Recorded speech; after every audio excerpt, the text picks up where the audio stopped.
திரும்பவும் சொல்கிறேன், I again repeat, எப்பொழுது ஒரு விசுவாசிக்கோ ஒரு ஊழியக்காரனுக்கோ விட்டு வந்ததான உலகம் ஒரு ஆசீர்வாதமாக ஒரு தெய்வீகமாக அதை அனுபவிக்க வேண்டும் என்கிற ஒரு சிந்தை எப்பொழுது வருகிறது என்றால் அவன் பரலோகத்தின் தன்மையை தெய்வீகத்தை பரலோகம் செல்லும் அந்த பாக்கியத்தை இழந்து விட்ட பிறகுதான் இப்படிப்பட்ட தரிசனங்கள் இப்படி உலகம் அவனுக்கு ஒரு ஆசீர்வாதமாக தென்படுகிறது. Only for a believer or a servant of God, when he has lost the heavenly sight or the glorious vision of heaven, only then this world seems to be a glorious thing or precious thing in his sight. உங்களுக்கு எல்லாம் புரிஞ்சிருச்சா?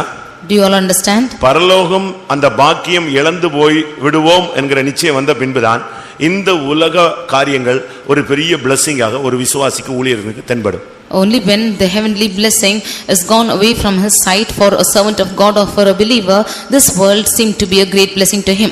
என்றைக்கு அவனுக்கு அந்த அந்த கானானுடைய தரிசனம் போச்சோ அடுத்த செகண்டே சோதோம் அவனுக்கு ஏதேமாய் தென்பட ஆரம்பித்தது. When the vision of Canaan went out of his sight, this land of Sodom was seeming to as Eden to him. இதனுடைய முதல் தன்மை என்ன? What is the first tendency of this? ஏன் இப்படிப்பட்ட ஒரு சூழ்நிலையில அவன் தள்ளப்பட்டான்? Why was he cast to such a situation? வாக்குவாதங்கள். It was because of dispute. வாக்குவாதங்கள் வந்த பின்புதான் இவனுடைய தரிசனம் எல்லாம் மாறுகிறது. Because of disputes his vision changed. ஆர்குமெண்டோ இல்லாவிட்டால் வாக்குவாதங்களோ அது நிமித்தம் பிரிவினைகளோ நம்முடைய மனதில் ஏற்பட்டால் கூட நம்முடைய காரியங்களிலே உலக ஆசீர்வாதங்களை நாம் நாட ஆரம்பித்து விடுவோம். When there is strife or argument which comes into us, then we will be entering into the blessing of this world. உடனே அவன் ஆபிரகாமை விட்டு விலகினான். Immediately he departed from Abraham. அதனுடைய அர்த்தம் என்ன? What is the meaning of this? விசுவாசத்தை விட்டு விலகும் பொழுது இந்த உலகம் நமக்கு ஒரு பெரிய ஆசீர்வாதம்க்கப்பட்ட ஒரு இடமாய் தென்படும். When we depart from faith, this world will seem to be a great blessing to us. அவன் அடுத்த நிமிடமே அந்த ஆபிரகாமை விட்டு பிரிந்து விட்டான். It was the next moment itself he separated from Abraham. முதலாவது வாக்குவாதம். Firstly strife. இரண்டாவது விசுவாசத்தை விட்டு ஆபிரகாமை விட்டு விலகுதல். Secondly departing from faith, which is Abraham. இந்த ரெண்டு தன்மை முடிந்த உடனே அவனுடைய பார்வை மொத்தமாக மாறிவிட்டது. After these two tendencies got over, his sight was totally changed. இந்த உலகை நீங்கள் எப்படி காண்கிறீர்கள்? How are you seeing this world as? இந்த உலகை அனுபவிக்க வேண்டும் என்று வாஞ்சிக்கிறீர்களோ? Do you desire this world to be a great thing to you? உலக சிநேகம் தேவனுக்கு விரோதமான பகை என்று அறியீர்களா? Know ye not that the love of this world is enmity towards God? உலகமும் அதன் ஆசை இச்சைகளும் ஒளிந்து போகும் என்று உங்களுக்கு தெரியாதா? Don't you know that the world and its fashions thereof will pass away? உலகத்தில் உள்ளவைகளிலும் அன்பு கூராதிருங்கள் என்று ஆண்டவருடைய வார்த்தை சொல்வது உங்களுக்கு நினைவில் இல்லையா? Don't you remember that the Lord said, do not love the world nor the things of the world? உலகத்தின் அசுத்தங்களுக்கு தப்பினவர்கள் மறுபடியும் அதிலே சிக்கிக்கொள்ளும்படியாக நீங்கள் வாஞ்சிக்கலாமா? Can you who have escaped the lust of this world or the things of this world, can you desire for it again? இந்த மாலை வேளையிலே இங்கே கடந்து வந்திருக்கிற இந்த சத்தத்தை கேட்கிற நம்மில் எத்தனை பேர் உலகை எப்படி காண்கிறோம்? Of those who are gathered here this evening, how are we seeing the world? கடைசில முடிவு என்ன தெரியுமா? Finally, what is the end? லோத்தினுடைய முடிவு ஒரு சபிக்கப்பட்ட ஒரு முடிவாக மாறினது. The end of Lot became a cursed one. இந்த உலகம் துவக்கத்திலே நமக்கு வித்தியாசமாக தோன்றும், ஆனால் முடிவு ஒரு பெரிய வேதனையை கொண்டு வந்து சேர்த்துவிடும். The world in the beginning seemed to be a greater thing in our sight, but the end will be a worse thing. இந்த குடிகாரர்களை குறித்து நீதிமொழிகளில் நாம் பார்க்கும் பொழுது, when you read about drunkards in Proverbs, நீதிமொழிகள் 23ல பார்க்கும் பொழுது, when we read in Proverbs chapter 23, அது முதலாவது பார்க்கும் பொழுது அது ஒரு கண்ணுக்கு இரத்த வர்ணமா இருக்கும், பளபளப்பாய் தோன்றும்போது அது மெதுவாய் இறங்கும். Firstly, it will seem as though it is red like blood, and it will come and slowly enter into the cup. நீதிமொழி 23:31ல அது பார்க்கும்போது அது வித்தியாசமா பளபளப்பாய் தோன்றும், ஆனபடினா நீ அதை பாராதேன்னு சொல்லிருக்கு. When you watch at it, it will look different to you, therefore do not watch at it. அதனுடைய முடிவு என்னவா? What is the end of it? சாராயத்தினுடைய முடிவு என்ன? What is the end of a rat? முடிவிலே அது பாம்பை போல உன்னை கடிக்கும். It will bite like serpent at the end. அது விரியனை போல உன்னை தீண்டும். It will sting you like an adder. 35ஆம் வசனத்திலே நீ சொரணை இல்லாதவனாய் மாறுவாய். In verse 39, you will be without feelings. உனக்கு சொரணையே இருக்காது. He will have no feelings at all. ஒரு பிரசங்கம் உனக்கு சொரணையே ஏறாது. A message will not make you feel at all. ஒருத்தர் சத்தம் போட்டாலும் புத்தி சொன்னாலும் உனக்கு சொரணையே உண்டாகாது. If one should shout or yell or counsel you, you will not have it into your heart. Bible வசனத்தின் மூலமா கர்த்தர் பேசினாலோ பைபிளை படிச்சாலோ உனக்கு சொரணை சொரணையே உண்டாகாது. Even if the Lord speaks through the word of God, or when you read the word of God, it will not have feelings at all. எத்தனை பிரசங்கம் கேட்டாலும் உனக்கு சொரணையே உண்டாகாது. How many ever messages you hear, you will never have feelings. ஆண்டவரே சில நேரத்துல உன்னை அடிச்சு சிச்சிச்சு சரிப்படுத்தணும்னு பாப்பாரு, அதுலயும் உனக்கு சொரணையே இருக்காது. When God himself wants to beat you and correct you, you will not have feelings at all. ஏன்னா துவக்கம் எப்படி இருந்துச்சு? But how was the beginning? துவக்கம் எப்படி? How was the beginning? பளபளப்பா இருக்கு. It was shining. முடிவு என்னது? How was the end? அது உன்னை பாம்பு போல கடிக்குது. It will bite as the serpent. அதுக்கு அடுத்த முடிவு என்னன்னா உனக்கு சொரணையே கிடையாது. The next end of it is he has no feelings. எத்தனை சுத்திரிப்பு கூட்டனாலும் சொரணை உண்டாகாது, எத்தனை காத்திருப்பு கூட்டனாலும் சொரணை உண்டாகாது, எத்தனை கர்த்தருடைய பந்தியானாலும் சொரணை உண்டாகாது. How many ever sanctification meetings or tarrying meetings or the table of the Lord, you will have no feelings at all. லோத்துனுடைய வாழ்க்கையில பாருங்க. Look at the life of Lot. கர்த்தர் அவனை நேசித்தார். The Lord loved him. ஏனென்றால் because தவறான வாழ்வை கண்டு கேட்டு தன் இருதயத்திலே வாதிக்கப்பட்டான் என்று அவனை குறித்து பேதுருவிலே சொல்லப்பட்டிருக்கிறது. We read in St. Peter about him that he looking at the evil life, he was pricked in his heart. முதலாம் பேதுருல இரண்டாம் பேதுருல பார்க்கும் பொழுது, when we read in 2 Peter இரண்டாம் அதிகாரம் chapter 2 8ஆம் வசனத்தில் நாம் பார்க்கும் பொழுது, verse 8, அதை நாள்தோறும் அக்கிரம கிரியைகளை கண்டு கேட்டு நீதியுள்ள தன்னுடைய இருதயத்தில் வாதிக்கப்பட்ட நீதிமானாகிய லோத்து. And Lot was looking at the wicked works every day, and he was vexed in his righteous soul. எல்லாத்தையும் பார்த்து வேதனைப்பட்டான், ஆனா அவனுக்கு சொரணை இல்ல, வெளியே வரணும்ங்கற ஒரு சொரணை வரல. He saw everything and he was vexed in his soul, but he did not have the feeling to come out. கர்த்தர் என்ன பண்ணாரு? அவனுக்கு ஒரு புத்தி வர்றதுக்காக அவனுடைய மனைவி பிள்ளைகள் அவனை எல்லாவற்றையும் கொள்ளையட ஒப்பு கொடுத்தார். The Lord that he might have wisdom, the Lord made his wife and children that they might be taken to a spoil. திரும்ப ஆபிரகாம் மூலமா அவனை விடுவிக்க வைத்தார். And again through Abraham he delivered him. தமிழ்ல சொல்லுவான் அடிக்கிற கை தான் அணைக்கும்னு சொல்லி. In Tamil they will say that the hand which beats will embrace. அதனால அவனே தேவன் அடித்தார், திருப்பி அவரே அவனுக்கு காயம் கட்டி முடியாக கிரியை செய்கிறார். He himself destroyed him and finally he himself is binding up his wounds. ஆனா திரும்பவும் அவன் எங்க தான் போனா? But again where he went to? திரும்பவும் அவனுக்கு சோதம் எப்படி தான் தெரிஞ்சது? Again how did Sodom seem to him? மறுபடியும் அதே சோதம்ல போய் சாரி நான் இங்கேயே இருந்துக்கிறேன், எனக்கு இங்கே தான் வசதியா இருக்குன்னு அங்கே இருந்துட்டான். ஏன்னா அவனுக்கு என்ன கிடையாது? சொரணை கிடையாது. Again without feelings he went to Sodom and said that I will again stay in this place. மறுபடியும் போய் அங்கேயே போய் உட்கார்ந்துட்டான். Again he went and sat in that place. எவ்வளவு நிர்பந்தமான ஒரு சூழ்நிலை பாத்தீங்களா? See what a pitiable situation is this. உலகை எப்படி காண்கிறீர்கள்? How do you see the world? சொரணை இல்லாத இந்த உலகம் உனக்கு எப்படி தென்படுகிறது? The world without feelings, how does it seem in your sight? முடிவிலே பாம்பை போல கடிக்கிற இந்த உலக ஆடம்பரங்கள் உனக்கு எப்படி தென்படுகிறது? The fashions of the world will finally bite like the serpent, how it seems in your sight. காண்பதெல்லாம் அழியும். All what you see will perish. காண்கிற எல்லாமே அநித்தியமானவைகள். All that you see is temporal. காணாதவைகள் மாத்திரமே நித்தியமானவைகள். All which you do not see is eternal. நீ எப்படி உலகை காண்கிறாய்? How are you seeing the world? இந்த சோதோமை நீ ஏதேனை போல பார்க்கிறாயா? Do you look at Sodom as Eden? இந்த மாம்சீகமான உலகத்தை நீ ஏதேனை போல பார்க்கிறாயா? Do you look at the carnal world as Eden? நீ உலகை எப்படி காண்கிறாய்? How are you looking at the world? அவன் கானானை மாத்திரமே ஆபிரகாம் தன்னுடைய மனதில் வைத்து போய்க்கொண்டே இருந்தான். Abraham had in his mind only Canaan and he went forward. எங்கே பாவம் தென்படுதோ அதை விட்டு போய் விடுவான். He departed wherever sin was found. எங்கே வாக்குவாதம் உண்டாகுதோ அந்த இடத்தை விட்டு போய் விடுவான். Wherever there was strife he will depart from them.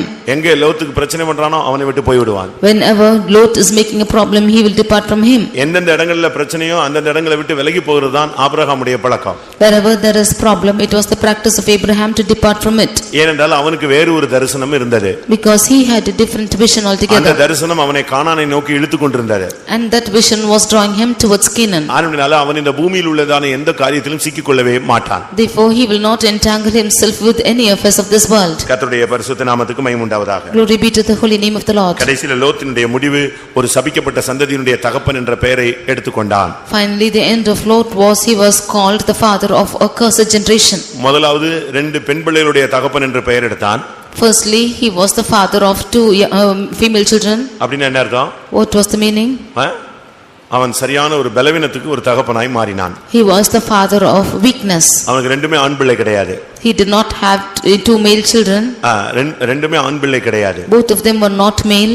அவனுக்கு ரெண்டுமே பெண் பிள்ளைகள். Both the children were female. அந்த ரெண்டு பிள்ளைகளும் சாதாரண பிள்ளைகள் அல்ல. And both the female children were not ordinary ones. அந்த சோதோமுடைய அக்கிரமத்தை கற்றுக்கொண்டவர்கள். They were the ones who learned the iniquity of Sodom.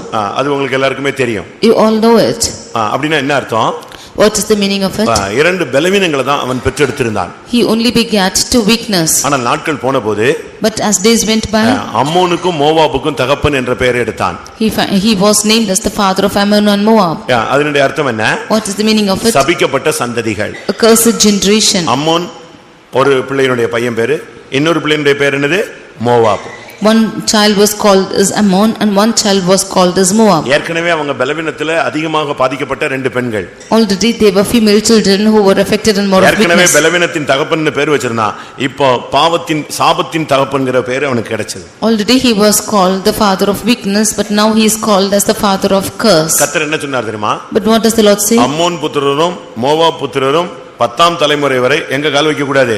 சபைக்குள்ள கால் வைக்க கூடாதுன்னாரு. The children of Ammon and children of Moab should not enter the church until their 10th generation. எப்படி இருக்கும்னு யோசிச்சு பாருங்க. This thing can see how it will be. இது முதலாவது ஏற்கனவே ரெண்டு கேடுகெட்ட பிள்ளைங்க. இப்போ அடுத்து அதைவிட கேடுகெட்ட ரெண்டு சந்ததிக்கு தகப்பனாக மாறினான். Already there were two wicked children, now he is becoming the father of a wicked generation. உலகை நீ தவறான விதத்துல பார்த்து உலகத்தை அனுபவிக்கணும்னு போய் அங்கேயே செட்டில் ஆகி உலகம் உனக்கு ஏதேனா தென்பட்டால் உன்னுடைய வாழ்வின் முடிவு நீ ஒரு சபிக்கப்பட்ட காரியங்களுக்கு தகப்பன் என்ற பெயரை நீ எடுத்துக்கொள்வாய். If you look at the world as a blessing, and if you go into the world and stay there itself, then you will finally have a name as a father of wicked generation. அடுத்து உலகத்தை இன்னொரு கோணத்தில் பார்த்த இன்னொரு நபர் யாரு? And the other one who saw the world, who is he? உலகை ஆடம்பரமாக ஆசீர்வாதமாக உலகம் போதும் என்று தவறான கண்ணோட்டத்தில் பார்த்த ஆறு பேரை உங்களுக்கு சொல்றேன். I would like to state 6 of them who saw the world as a blessing and who have enjoyed it. அதுக்கு அடுத்து இந்த உலகம் குப்பைன்னு பார்த்த ஒரு 3 பேரை உங்களுக்கு சொல்கிறேன். And nextly I will say of 3 of them who saw the world as the dust. முதலாவது லோத் இந்த உலகை அவன் சோதமை ஏதேனாய் கண்டான். Firstly, so Lot saw this Sodom as Eden. இரண்டாவதாக Secondly, ஆதியாகமம் Genesis 49ஆம் அதிகாரம் chapter 49 14 15 படிங்க. verses 14 and 15. இசக்கார் இரண்டு பொதியின் நடுவே படுத்துக் கொண்டிருக்கிற பலத்த கழுதை அவன் இளைப்பாறுதல் நல்லது என்றும் நாடு வசதியானது என்றும் கண்டு சுமக்கிறதற்கு தன் தோலை சாய்த்த பகுதி கட்டுகிறோம் ஆனான். அவன் இளைப்பாறுதல் நல்லது என்றும் நாடு வசதியானது என்று கண்டு அவன் பகுதி கட்டுகிறவனாய் மாறினான். He saw that rest was good and the land that it was pleasant and bowed his shoulders to bear. Issachar ஒரு நல்ல ஒரு ஆவிக்குரிய மனுஷன். Issachar was a nice spiritual person. நல்ல ஒரு பாடுபடக்கூடிய சிந்தை உள்ளவர். He had the mind to suffer. சுமக்கக்கூடியவன். He was able to bear. இரண்டு பொதியின் நடுவே படுத்துக் கொண்டிருக்கிற பலத்த கழுதை. He was as strong as couching down between two burdens. நல்ல தன்மைகள் அவனுக்குள்ளே இருந்தது. He had good characters in him. ஆனா அவனுடைய பார்வை தான் கொஞ்சம் குழப்பமாகவே இருந்தது. But his sight was a confusing one. அவன் எப்பவுமே நாட்டை எப்படி பார்ப்பான்னா, எங்க வசதி இருக்கு, எங்க வாய்ப்பு இருக்கு, எங்க நல்லா இருக்கு, எங்க சான்ஸ் கிடைக்குது, இதுதான் அவன் மைண்ட்ல ஓடிட்டே இருக்கும். He was always seeing the land as to where it was pleasant or where the chances where he can prosper. This is what's going in his mind. அவனும் கூட ஒரு கோத்திரத்தினுடைய பிதாதான். He was a father of a tribe. ஆனா அவனுக்குள்ள நாடு வசதியானதா அதத்தான் பார்த்துக்கிட்டே இருப்பான். But he always said whether the land was pleasant. அவனுடைய மைண்ட் வசதியை தேடுகிறது. His mind was seeking for கிறிஸ்துவ facilities. வாழ்வுக்குள்ளே வந்த பின்பு, கிறிஸ்துவ ஆன்மீக பயணத்துல வந்த பின்பு இந்த உலகத்துல வசதியை தேடி நம்ம அலைய கூடாது. After coming into this spiritual Christian life, we should not seek for facilities in the world. நாம் அப்படிப்பட்டவனாய் நாம் காணப்படக்கூடாது. We should not be found like him. நமக்கு இதுக்குள்ள வந்துட்ட பின்பு சிலுவைதான். After coming into this, it is only cross for us. அதத்தான் நம்முடைய காரியத்துல நம்முடைய மனதில வைத்துக் கொள்ள வேண்டும். That is what we have to keep in our mind. மற்றபடி நமக்கு சாப்பிடுறதுக்கு கர்த்தர் எல்லாம் தருவார். Otherwise the Lord will give us everything to eat. எல்லா வசதியான காரியங்கள் எல்லாம் நமக்கு கர்த்தர் தருவார். Every facilities the Lord will add to us. ஆனா இவனுடைய மைண்ட் எப்பொழுதுமே வசதியை தேடி ஓடுகிறது. But his mind was always seeking after the pleasantness. ஒருத்தர் படிங்க, வசதியை தேடி என்ன செய்யாதே, ஓடாதே. Do not seek and run after pleasantness. இந்த வானம் இங்க இருந்து பார்த்தா அப்படி கீழே இறங்கன மாதிரி தெரியும். You often when you see the skies, it will seem as though it's coming down. அப்படிதானே தெரியுது. இங்க இருந்து அப்படியே போய் அந்த வானம் அப்படியே தரையில நீ இத போய் தொட்டுருவியா? It will seem as though the sky is coming down. Can you go and touch it? அதனால தான் அவர் சொல்றாரு, வசதியை தேடி ஓடாதே. அது என்னது? தொடுவானம். தொட முடியாது, அது போயிட்டே தான் இருக்கும். Do not seek after facilities, for it is like the sky which you cannot touch. நீ இசக்கார், நீ கானானுடைய பயணத்தில் இணைக்கப்பட்ட ஒரு தரிசனம் உள்ள ஒரு சந்ததி. ஆனா நீ இந்த உலகத்துல வசதியை மட்டுமே பார்த்துக்கிட்டு கிறிஸ்தவ வாழ்க்கையில வசதி வாய்ப்பு இதையே உன்னுடைய சிந்தையில வைத்து நீ முன்னேறக்கூடாது. You are Issachar, who are called to be the tribe or the generation in the land of Canaan, but you should not seek for the facilities in this world. கர்த்தர் உனக்கு தேவையான ஆசீர்வாதத்தை தருவார்.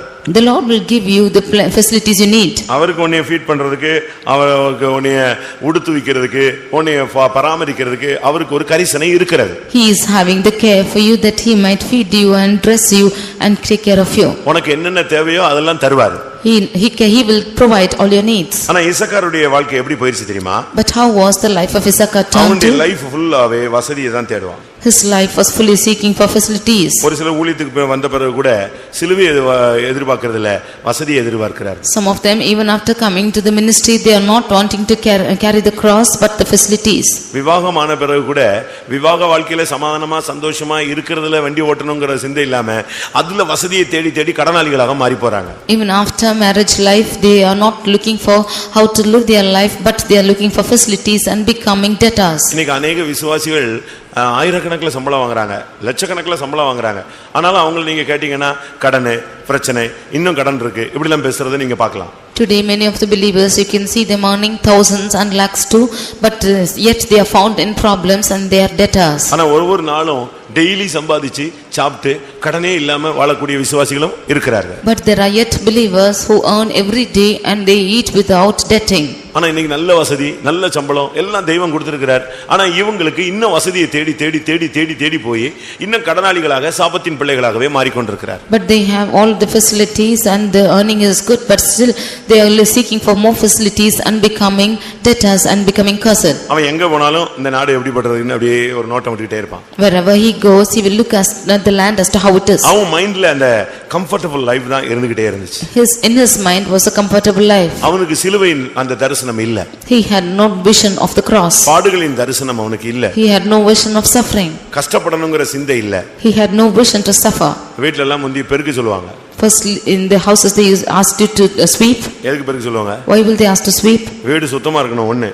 That the house might be clean. ஒரு சிலர் நின்னுக்கிட்டே பெருக்குவாங்க. அவங்க என்ன சொல்லுவாங்க வீட்ல? Some of them will stand and sweep. What will they say? கொஞ்சம் உடம்பு என்ன செய்ய? வளைச்சு பெருக்கு. You bend your body and sweep. வீட்ல முந்தி எல்லாம் கதவு பெருசா இருக்காது, சிறுசா இருக்கும். ஏன்னா என்ன செய்ய? வீட்டுக்குள்ள போகும்போது குனிஞ்சு போ, பணிஞ்சு போ. Firstly the doors will be very small asking you to bend down and go into the house. அவனுக்கு பெருசா வைக்க தெரியாதுன்னு இல்ல, வசதி இல்லாம இல்ல. வீட்டுக்குள்ள போகும்போது அது ஒரு வீடு, அது ஒரு ஆலயம் போல. நீ அதுக்குள்ள போகும்போது எப்படி செய்யணும்? bow down, குனிஞ்சு போ. Not that he has no facilities, that is the house and it's the temple where you when you go into it you bow down and go. நீ வந்து குனிந்து பணிந்து ஒரு மரியாதை செலுத்தி போணும். You should bow down and humble yourself and pay respect and go. ஆனா இப்ப அப்படி எல்லாம் கிடையாது. But now it's not so. என்னையோட ஹைட்டா இருக்கு. It's taller than me. அப்படி போயிட்டே இருக்கலாம். You can go in just straight. நமக்கு இப்ப வந்து ஒவ்வொரு காரியத்திலயும் நமக்கு எதுதான் தேவைப்படுது? வசதி தான் தேவைப்படுது. We only require facilities in everything. 12 பிள்ளைகள்ல இவன் தான் வசதியை தேடின ஒரு ஆள். Of the 12 children he was the one who sought for facilities. யோசேப்பின் வாழ்க்கை முழுவதும் அடி, குழி, சிறைச்சாலை, குற்றச்சாட்டு இப்படியே தான் போயிட்டு இருந்துச்சு. All the life of Joseph was beatings and pits and accusations like this. ஆனா முடிவு சிங்காசனமாக இருந்தது. But finally he got the throne. ஆனா இவனுடைய இசக்காரோட லைஃப் எப்படின்னா? But the life of Issachar was, அவன் 12 பேர் இருந்தாலும் 12 பேர்ல அவன் வந்து ஒரு வசதியான இடத்துல போய் பிடிச்சு வச்சு உட்கார்ந்து of the 12 of them he will seek for a best place and he will sit there. எல்லாரும் வித்தியாசமா பார்வை பார்த்துக்கிட்டே இருந்தானா இவன் எதை தான் பார்த்துட்டு இருப்பான்? இவன் மைண்ட்ல வசதியா இருக்கா, ரைட், அப்ப இந்த இடத்தை நம்ம சூஸ் பண்ணிக்குவோம். உடனே அவன் அந்த வசதி தான் அவனுக்கு முக்கியம். If all of them had a different view he will seek for the place if that was different, if it was facilitated and he will sit there. அது என்ன வசதியை தேடுவது தவறான்னு கேக்குறீங்களா? Do you ask if the facilities are wrong? அப்ப நீ இசக்காருக்கு அக்கா இல்லனா தம்பி எப்படியாவது ஒண்ணா இருப்ப. Then you might be a brother or sister of Issachar. நாம எல்லாரும் இசக்காரை போல வசதியை மாத்திரம் தேடி எல்லாரும் வசதி தேடினா என்ன ஆகுறது? If all are facilitated what will be? இதனுடைய முடிவு என்ன? What is an end? அங்க அந்த வசனத்திலே இருக்கு. முடிவில் அவன் யாரா மாறினா? கப்பம் கட்டுகிறவனாக பகுதி கட்டுகிறவனாய் மாறி போனான். At the end he became a servant unto tribute. அவனுக்கு என்னன்னா வசதியா இருந்தா போதும், அதனால எவ்வளவு டாக்ஸ் கட்டினாலும் பரவாயில்ல, இல்லாட்ட எவ்வளவு பணத்தை விரயமாக்கினாலும் பரவாயில்லை. His mind was only for facilities and for that he might pay any amount for as tribute. இந்த தோற்று போன ராஜாக்கள் என்ன செய்வாங்கன்னா தங்க அரசாட்சியை விட முடியாது, அதனால என்ன செய்வான்? நின்னு போரிட்டு சண்டை போட மாட்டான், நான் ஏதாவது தந்துடுறேன். ஏன்னா இந்த வசதி வாழ்க்கையை அவனால என்ன செய்ய முடியாது, விட முடியாது. அதனால அந்த சீட்டை பிடிச்சுக்குவான். ஆனா தன்னுடைய ராஜ்யத்துல வரியை போட்டு சம்பாதிச்சு இழுத்து கொண்டு போய் யார்கிட்ட கொடுக்கணும்? சத்துருவு கொடுக்கணும். The kings who are failing will not want to leave the kingdom, therefore he does not want to leave his facilities. He will have to earn everything and give it to the enemy. ஆனா ஒரு சிலர் அப்படி இல்ல, ஆட்சி இருக்கோ இல்லையோ, ஜெயிக்கிறமா ஜெயிக்கலன்னா செத்துனாலும் முடிச்சிடலாம் வாழ்க்கை அப்படின்னு போரிட்டு சாவான். But some of them will not be like this. If they are not able to overcome, they will war and somehow even die. இந்த உலகத்துல உலகத்தை மாம்சத்தை பிசாசை எதிர்த்து நான் போராடணும். அதை விட்டுட்டு உலகத்துக்கு மாம்சத்துக்கும் பிசாசுக்கு கப்பம் கட்டிட்டு பரவாயில்ல வசதியா இருக்கிறேன் ஸ்தோத்திரம், இங்க பார்த்தா வசதி அங்க பார்த்தா கப்பம் கட்டுறது, இப்படி நீ பிசாசோட ஒரு காம்ப்ரமைஸ் பண்ணி இந்த உலக சுகபோகத்துல மூழ்கணும்னு நீ ஆசைப்படக்கூடாது. We should resist against the world, sin and Satan in this world. Leaving this, we should not compromise with him and be the ones paying tribute to Satan. வசதி நல்லது, நாடு நல்லது, இப்படி எல்லாம் தேடி கடைசியில கொண்டு போய் இவன் எல்லாத்தையும் சம்பாதிக்கிறது மொத்தத்தை யாருக்கு போயிச்சு? யாருக்கு போச்சு? இசக்கார் பகுதி கட்டுகிறவனாய் மாறி போனான். He saw that the land was good for rest and it was pleasant, and finally he was the one who became a servant unto tribute. அருமையான தேவனுடைய பிள்ளைகளே, நாம் இந்த நாட்கள்ல நாம் சம்பாதிக்கிறது உன் கையின் பிரயாசத்தை நீ சாப்பிடணும், மத்தவன் நினைச்ச கூடாது, கொடுக்க கூடாது. Beloved children of God, these are the days when you have to eat the labor of your hands, not others should eat it. அடுத்ததாக Nextly, என்னாகமம் 32ஆம் அதிகாரம் முதலாம் வசனத்தை பார்க்கும் பொழுது, Numbers chapter 33 verse 1. 32:1. ரூபன் புத்திரருக்கும் காத் புத்திரருக்கும் ஆடு மாடுகள் மிகவும் திரளாயிருந்தது. அவர்கள் யாசர் தேசத்தையும் கீலேயா தேசத்தையும் பார்த்தபோது அது ஆடு மாடுகளுக்கு தகுந்த இடம் என்று கண்டார்கள். ரூபன் புத்திரரும் காத் புத்திரரும் இந்த கானானுக்கு பயணப்பட்டு கொண்டு கடைசி இடத்துக்கு வந்து விட்டவர்கள். The children of Reuben and the children of Gad, they had journeyed to Canaan and came to the very last end. எகிப்திலிருந்து வெளியே வந்தவங்க, They who came out of Egypt, செங்கடலை கடந்தவங்க, they who crossed the Red Sea, வனாந்தரத்துல எத்தனையோ பேர் செத்து போயிட்டான், அதெல்லாம் தப்பி வந்தவங்க, they who escaped in the wilderness when many have died, Sinai மலையில கட்டளைகளை பெற்றுக்கொண்டவர்கள், they who obtained the commandments in the Mount ஆசரிப்பு Sinai, கூடாரத்தை ஸ்தாபித்தவர்கள். they who established the tabernacle. இப்போ 99% முடிச்சாச்சு. Now 99% was over. வனாந்தரத்துல கர்த்தர் பரீட்சை பார்த்தவன் அவ்வளவு வரையும் கொன்னுட்டாரு. The Lord had killed all those who were tempted in the wilderness. இதெல்லாம் தப்பியாச்சு. They escaped all these. இப்போ ஃபைனல் ரவுண்ட்ல வந்தாச்சு. They have come to the final round. அதாவது கானான் மிகவும் சமீபம். That Canaan was very near. இப்போ இவங்களுக்கு நடுவுல என்ன இருக்கு? Now what is there in between? யோர்தான்.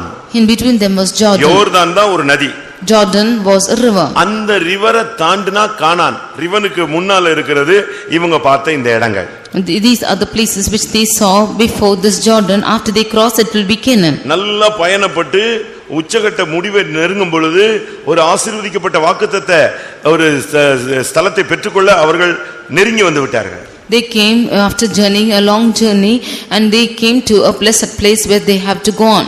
செங்கடலை கடந்து வந்தது ஞானஸ்நானத்துக்கு அடையாளம் என்று வேதம் சொல்லுது. The word of God says that crossing the Red Sea is a sign of baptism. Sinai மலையின் கட்டளை அவர்களுக்கு உபதேசம் என்று வேதம் சொல்லுகிறது. The commandment on Mount Sinai is equal to doctrine. வனாந்தரத்துல எத்தனையோ லட்சக்கணக்கான ஜனங்கள் மரித்தபோது இவங்க எல்லாம் தப்புவிக்கப்பட்டு இரக்கத்தினால கொண்டு வரப்பட்டவர்கள். When many lakhs of people were destroyed in the wilderness, they by the mercies of God have been brought. எல்லாம் வந்து இப்ப லாஸ்ட்ல வேற ஒண்ணுமே கிடையாது. பெட்டியோட ஆசாரியர்கள் யோர்தான்ல கால வச்சா யோர்தான் என்ன செய்ய போகுது? ரெண்டா பிளக்க போகுது. Now when the priests have to place their feet with the ark into the Jordan, the river will be split.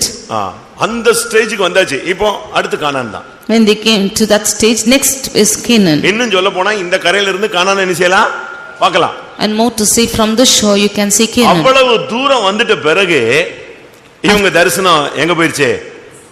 ஆடு மாடுக்கு வசதியான புல்லும் தண்ணியும் உள்ள இடம்ட்டு போயிட்டான். After coming thus far, he saw that the land was beautiful and best place for the place of cattle. இவனை போய் என்ன செய்யறது? What to do with him? Ruban போய் பேசினா, காத்து போய் பேசினா, அடுத்து மனாசேல பாதி கோத்திரத்துல ஒரு குரூப் வந்து சேர்ந்துச்சு. 2.5 கோத்திரம் சொன்னாங்க போய் மோசேட்ட நாங்க இங்கே இருந்துக்கிறோம்.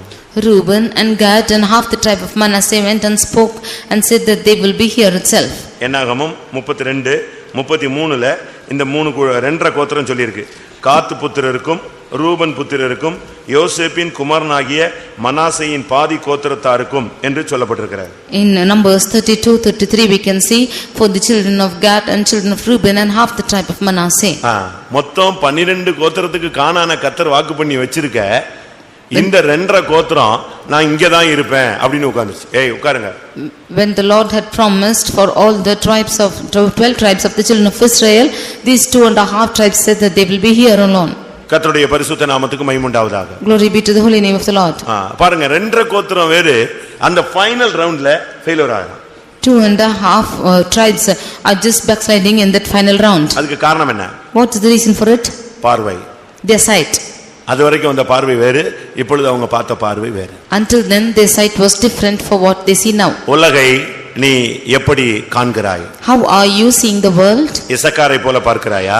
Are you watching like Issachar? இல்லவிட்டால் லோத்தை போல நீ பார்க்கிறாயா? Are you looking like Lot? இல்லவிட்டால் எப்படி இந்த ரூபன், இல்லவிட்டால் காத், இல்லவிட்டால் மனாசேயின் பாதி கோத்திரம், இந்த 2.5 கோத்திரத்தார் பார்த்த மாதிரி நீ பார்க்கிறாயா? Or are you looking like this Gad, this Reuben, or half the tribe of Manasseh? தேசத்தை அந்த ஆடு மாடுகளா முக்கியம், நீ கானானுக்குள்ள போறதுலே முக்கியம். Was that cattle more important than you to go into Canaan? யோசிச்சு பாருங்க. Just think and see. ஏன் கானான்ல அது பாலும் தேனும் ஓடுகிற தேசத்துல ஆடு மாடுக்கு வசதி இல்லாம ஆக்கிடுவாரா? The land that flows with milk and honey, will there be no facilities for the cattle? ஒரு திராட்சை கொலைய 2 பேர் தூக்கிட்டு வந்தாங்களாம். A grape thing was caught by 2 of them. ஒரு திராட்சை கொலைய எத்தனை பேர் தூக்கிட்டு வந்தா? 2 பேர் கம்பு போட்டு தூக்கிட்டு வந்தாங்க, தடி போட்டு தூக்கிட்டு வந்தாங்க. One cluster of grapes were carried by 2 of them. அந்த அளவு செழிப்புள்ள ஒரு தேசத்துல கர்த்தர் இவங்களை கொண்டு போகணும்னு வச்சிருந்தா, ஆடு மாடுக்கு புல்லு இருக்கு தண்ணி இருக்குன்னு சொல்லிட்டு எனக்கு கானான் வேண்டாம் நான் இந்த கரையிலே இருந்துக்கிறேன்னு சொன்னான்னா, அப்ப இவ்வளவு தூரம் இவன் பயணப்பட்டு வந்ததுல என்ன இல்ல? பிரயோஜனமே இல்ல. When the Lord had promised them to go into the land which is full of facilities like this, when he looks for facilities for his cattle and he's saying that there's no use for him to have journeyed thus far. ஒரு சிலர்லாம் உயிரை கொடுத்து இந்த ஓட்டப்பந்தயங்கள்ல ஓடுவாங்க. Some of them giving their life, they will run in the running race. ஒரு சிலர்லாம் உயிரை கொடுத்து மல்யுத்தம் பண்றாங்க. Some of them are battling that they might give their lives. இப்படிலாம் நீங்க அவங்க பண்ணியும் கடைசில தோத்து போகும்போது பாத்தீங்கன்னா அவங்க வெக்ஸ் ஆயிருவாங்க. Finally, if they are lost in it, then they will be vexed. ஆனா இங்க பாருங்க. Now you see here. கடைசி இடத்துல வந்துட்டு ரொம்ப புத்தியினமா ஆடு மாடுகளுக்கு தகுந்த இடம் என்று கண்டு பார்வையை வித்தியாசமாக்கி கானானை வேண்டான்னு சொன்னாங்க. Finally coming to this place, looking at the facilities for the cattle, said they do not want Canaan. ஆனா அந்த கானானுக்குள்ள மத்த ஜனங்கள் போறதுக்காக அவங்க யுத்தம் பண்ணாங்க. But they fought for the other people to go into Canaan. நல்லா போய் யுத்தம் பண்ணி அவங்களுக்கு அந்த கானானை வாங்கி கொடுத்து எல்லாம் பகிர்ந்து கொடுக்கிற வரைக்கும் அங்கேயே இருந்து அவங்க திரும்பி தான் இங்க வந்தாங்க. ஆனா அந்த கானானை வேண்டான்னு அவங்களே வாக்கு கொடுத்துட்டாங்க. They fought for the other people to go and inherit the land of Canaan, but they themselves gave the promise that they do not want the land of Canaan. நீங்க யோசிச்சு பாருங்க. You just think and see. எவ்வளவு தியாகம் பண்ணிருக்கீங்க? How much you have left? எவ்வளவு பிரதிஷ்டை பண்ணிருக்கீங்க? How much you have dedicated? இந்த சத்தியத்துக்காக எவ்வளவு நஷ்டத்தை சகிச்சிருக்கீங்க? How much of loss you have endured for this truth? எல்லாம் கிளியரா வந்துட்டு கடைசி நேரத்துல இந்த தமிழ்ல சொல்லுவான், வெண்ணெய் திரண்டு வரும்போது எதை உடைஞ்சு போச்சு? பாத்திரம் உடைஞ்சு போன மாதிரி கடைசி ரவுண்ட்ல வரும் பொழுது இந்த தெய்வீகத்தை விட்டு, காரணம் அந்த தரிசனத்தில் உள்ள குறைவு. When having endured everything, if you have lost everything, the reason for this is you have lost your vision. நல்ல ஜெபிக்கிறவங்க தான், யுத்தம் பண்றவங்க தான். You are the ones who are praying well. ஆனா அந்த பார்வை மட்டும் ரொம்ப கிளியரா இருக்கணும். Therefore the sight of yours should be clear. பார்வையை நீங்க கண்ட்ரோல் பண்ணிட்டீங்கன்னா நீங்க ஜெயிச்சிட்டீங்கன்னு அர்த்தம். If you control your sight, you have overcome. நான் திரும்பவும் சொல்றேன். I again repeat. உங்க கண் பார்வையை கட்டுப்படுத்திட்டீங்கன்னு சொன்னா நீங்க நிச்சயம் பரலோகம் போய்டுவீங்க. If you have controlled your sight, then you surely will go to heaven. எழுதி வேணா வெச்சுக்கோங்க. You can write and keep. ரொம்ப simple concept. A simple concept is this. எல்லாம் உள்ள போறது எதான் ரூட்? கண்ணு தான். For everything to go in, the root is the eye. யோபு எப்படி உத்தமனா வாழ்ந்தானா? How was Job an upright person? அதுக்கு ஒரு ரகசியமான ஒரு பாயிண்ட் 31ஆம் அதிகாரத்துல பேசுறார். He tells of a mystery of it in 31st chapter. என் கண்களோடு உடன்படிக்கை பண்ணின நான். யோபு 31:1ல அத சொல்றாரு. In Job 31:1 he says that I have made a covenant with my eyes. என் கண்களோடு உடன்படிக்கை பண்ணின நான். I who made a covenant with my eyes. அந்த கண்ணோடு உடன்படிக்கை பண்ணி ஒரு பிரதிஷ்டை வச்சிருந்தான். அதனால தான் அவன் உத்தமனா வாழ்ந்து முடிச்சான். He made a covenant with his eyes and had a consecration, therefore he was upright. கண்ணை நீங்க பிரதிஷ்டை பண்ணி நீங்க அதை வின் பண்ணிட்டீங்க. உலகத்தை நீங்க கடைசி வரைக்கும் நீங்க பாவ உலகமாக தான் பாப்பீங்க. பரிசுத்த ஸ்தலமாவே உலகம் தென்படாது. If you make a covenant with your eyes and unto the world, until the end you will see the world as a sin. கண்களின் இச்சைக்கு இடம் கொடுத்துட்டீங்க. இந்த உலகம் அப்படியே உன்னை மயக்கி இழுத்து எங்கிட்ட கொண்டு போய் சொல்லு. If you give room for the lust of your eyes, this world will attract you and draw you to somewhere else. எவ்வளவோ நாட்கள் ஆதாமுக்கும் ஏவாளுக்கும் இந்த கனியை பார்த்தா ஒண்ணுமே தோணாது. For so many days Adam and Eve, when they saw with their eyes, nothing will be seen. ஆனா சர்ப்பம் பேசின பின்பு, But after serpent spoke, ஆதியாகமம் 3ஆம் அதிகாரத்துல reading in Genesis chapter சர்ப்பம் 3, பேசின பின்பு இப்பொழுது அந்த கனியை பார்த்தா பார்வைக்கு இன்பமாய் தென்பட்டது. after the serpent spoke, when they looked at the fruit, it was seemed to be pleasant to them. ஆதியாகமம் 3:6 நீங்க இத பார்க்கலாம். Genesis 3:6, you can see this. பார்வைக்கு இன்பம் It was pleasant to eyes. என்று அவள் கண்டு She saw that it was like this. அதை பறித்து புசித்து தன் புருஷனுக்கும் கொடுத்தாள். She took of the fruit, ate it and gave to her அந்த husband. பார்வை அதுக்கு பிறகுதான் மாறிச்சு. And her sight changed only after அதுவரைக்கும் that. தேவனை மகிமை பொருந்தினவராய் பார்க்கும்படியான கண்கள் இருந்துச்சு, நல்லா பார்த்துக்கிட்டே இருந்தாங்க. இன்னைக்கு சர்ப்பம் ஒரு புது உபதேசம் பண்ண உடனே பார்வை மாறிச்சு, பெரிய விழுகை, தோல்வி. Until then they were looking at their God and they were magnifying, glorifying him, but now the serpent spoke and their sight was changed and they was a falling. முடிவு ரூபன், காத், மனாசியின் பாதி கோத்திரம் எல்லாம் கானானுக்குள்ள போய் தலையை காட்டின மாதிரி இருந்துச்சு. ஆனா சுதந்திரவாளிகளாக இல்லவே இல்லை. The end of it was the Gad and children of Reuben and half the tribe of Manasseh.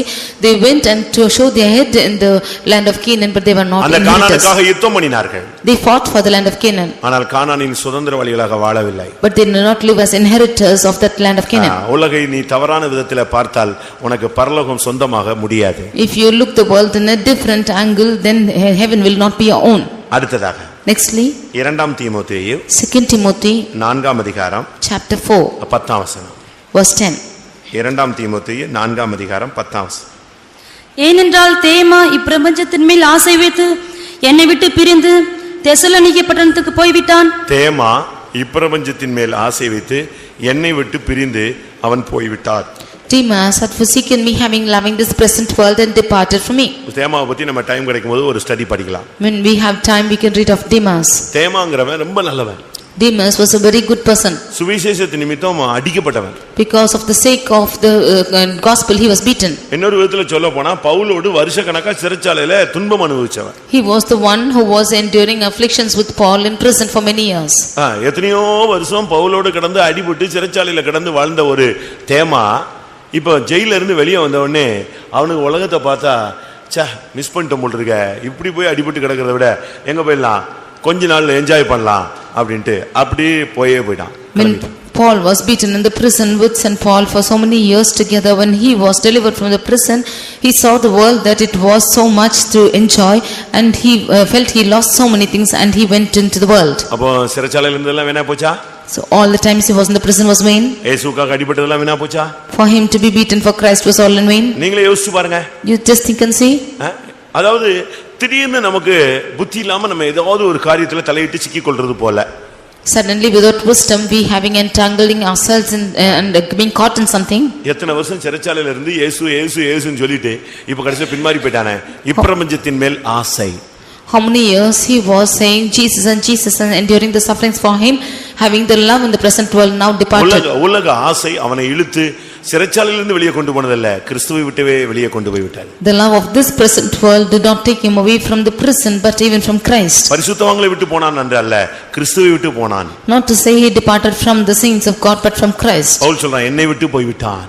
Paul said that he went from him. அப்படினா என்ன அர்த்தம்? What is the meaning of சபையை it? விட்டு போய் விட்டான். He departed from the church. பரிசுத்தவான்களுடைய ஐக்கியத்தை விட்டு போய் விட்டான். He went away from the fellowship of saints. அதனுடைய சரியான அர்த்தம் என்னன்னா கிறிஸ்துவை விட்டு போய் விட்டான். The right meaning of this is he went away from Christ. எவ்வளவு துர்பாக்கியமான ஒரு சூழ்நிலை பாருங்க. See what a desperate situation is this. எதிர்பாராம திடீர்னு இப்படி ஒரு ஆசை அவனுக்கு வந்துருச்சு. Unfortunately he had a sudden desire in him.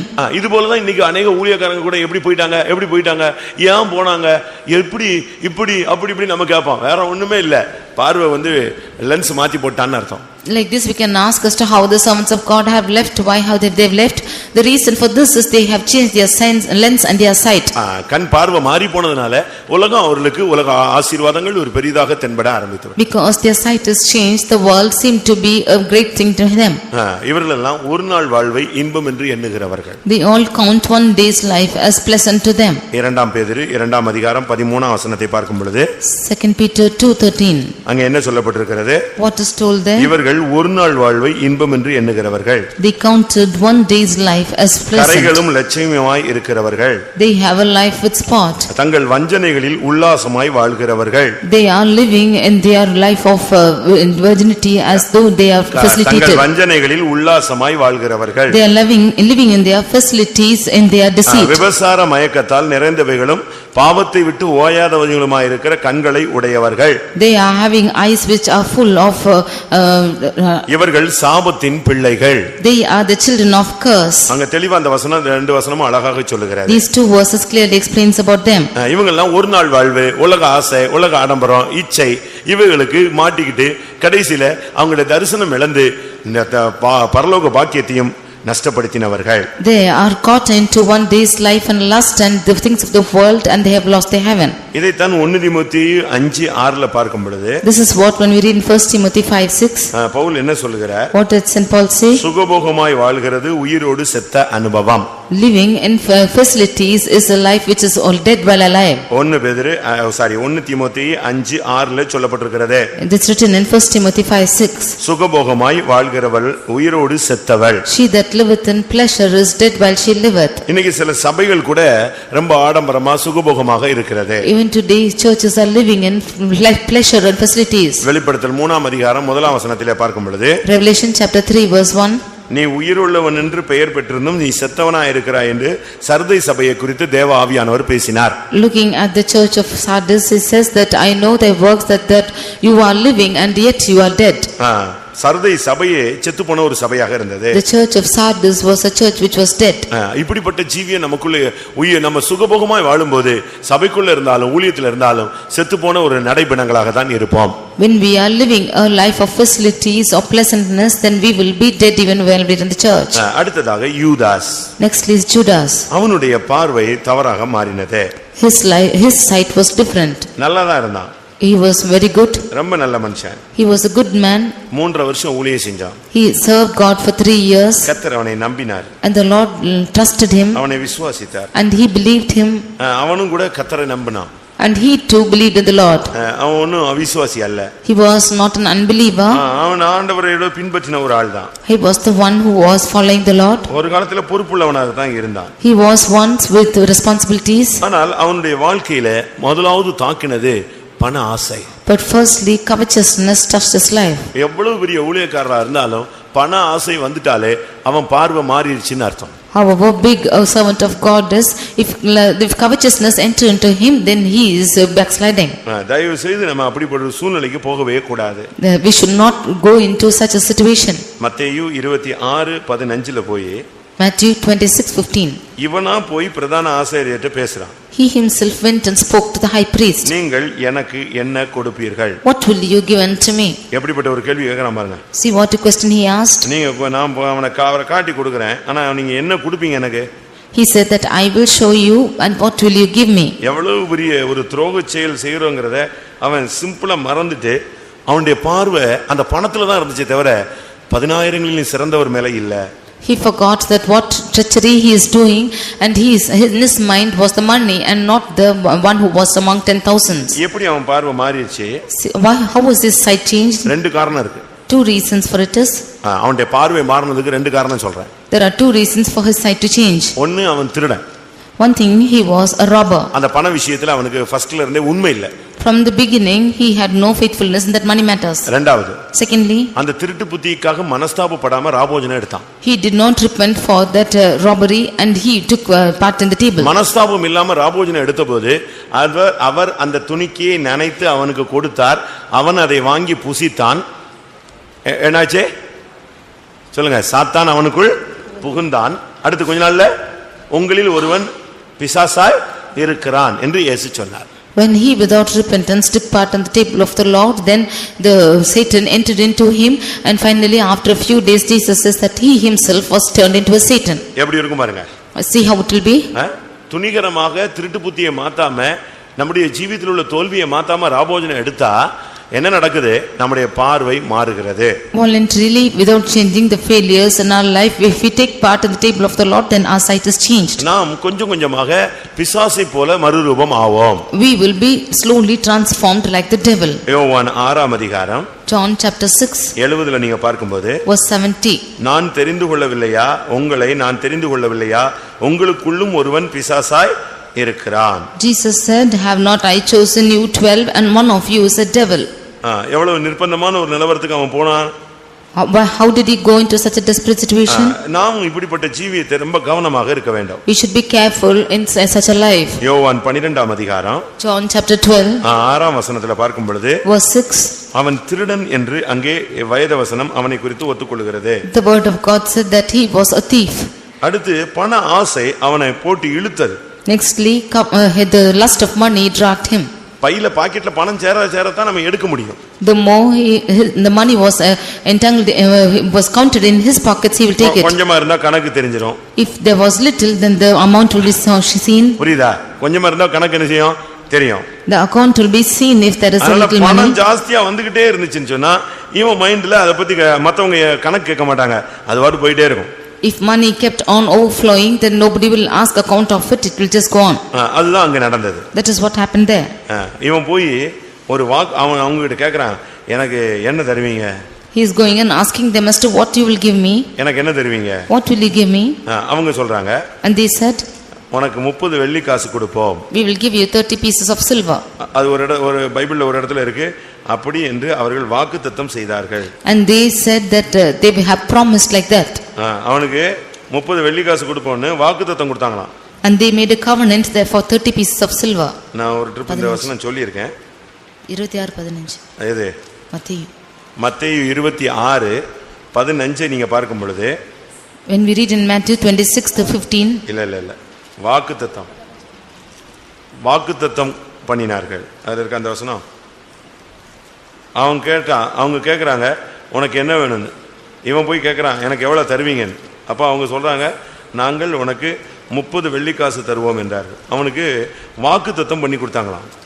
And they promised him that they will give him 30 pieces of silver. எவ்வளவு நிர்பந்தமா வாக்குத்தத்தம். இன்னைக்கு அவங்கவங்க என்னெல்லாமோ வாக்குத்தத்தம் வாங்குறாங்க. இவன் போய் என்ன வாக்குத்தத்தம் வாங்கிட்டு வந்தான்?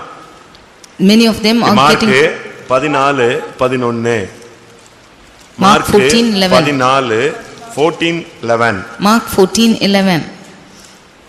அவர்கள் அதை கேட்டு சந்தோஷப்பட்டு அவனுக்கு பணம் கொடுப்போம் என்று வாக்குத்தத்தம் பண்ணினார்கள். போதும்.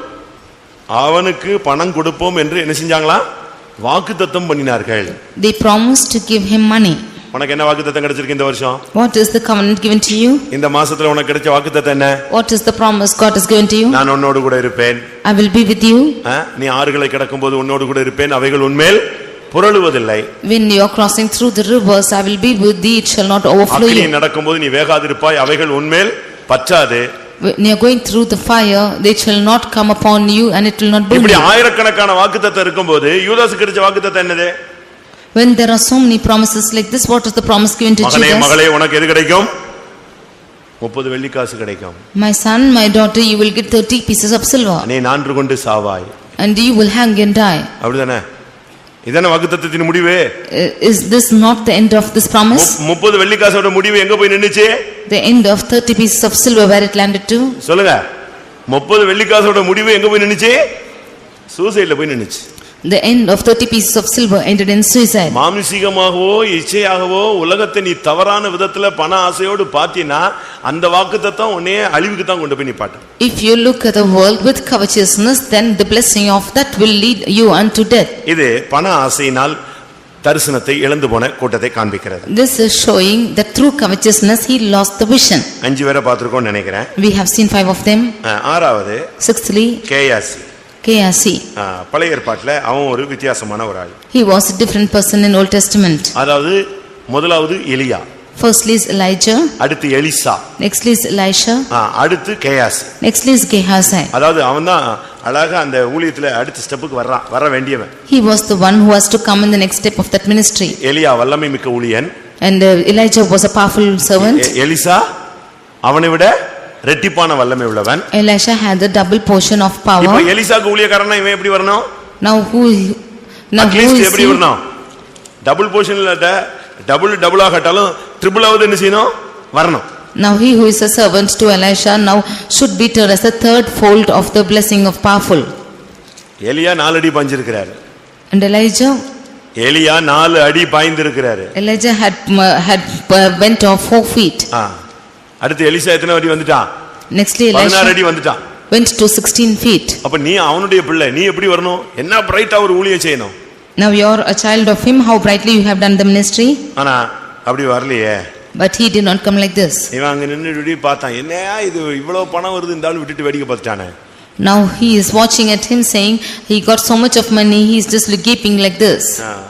அவன் புறப்பட்டு நாகமான் புறப்பட்டு கொஞ்ச தூரம் போன போது when Naaman just left after a little while, என் எஜமான் அவன் கையில் ஒண்ணும் வாங்காமல் விட்டு விட்டாரே. my master did not get anything of his hands. நான் ஓடி போய் எதையாவது வாங்குவேன்.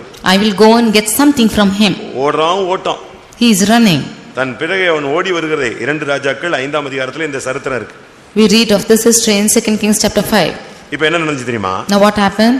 ஒன்னு அவன் பின்னால குஷ்ரோகி பின்னால ஓடி போய் ஓடினான். Now he ran after the leper. இரண்டாவது Secondly, அங்க போய் ஒரு பெரிய பொய் சொன்னான். he went and told a big lie. இப்போதான் 2 பேர் வந்து கொஞ்சம் பேர் வந்திருக்காங்க. No. 2 வாலிபர் வந்திருக்காங்க. Now only 2 young lads have come. அதனால ஒரு தாலந்து வெள்ளி வேணும், 2 மாற்று வஸ்திரம் வேணும். And we need a talent of silver and 2 changes of garments. அவன் 2 தாலந்து வெள்ளி 2 கையில 2 மாற்று வஸ்திரங்களை கட்டி சுமந்து வேலைக்காரங்க எல்லாம் வச்சு அனுப்பி விட்டான். And he gave a talent of silver and 2 changes of garments with his servants and sent. எதுல அவனுக்கு ஆசை வந்துருச்சு? What was he desirous of? ஏதாகிலும் வாங்குவேன். I will get something. பொருள் ஆசை. That is covetousness. யூதாஸ்க்கு வந்து பண ஆசை, இவனுக்கு என்னது?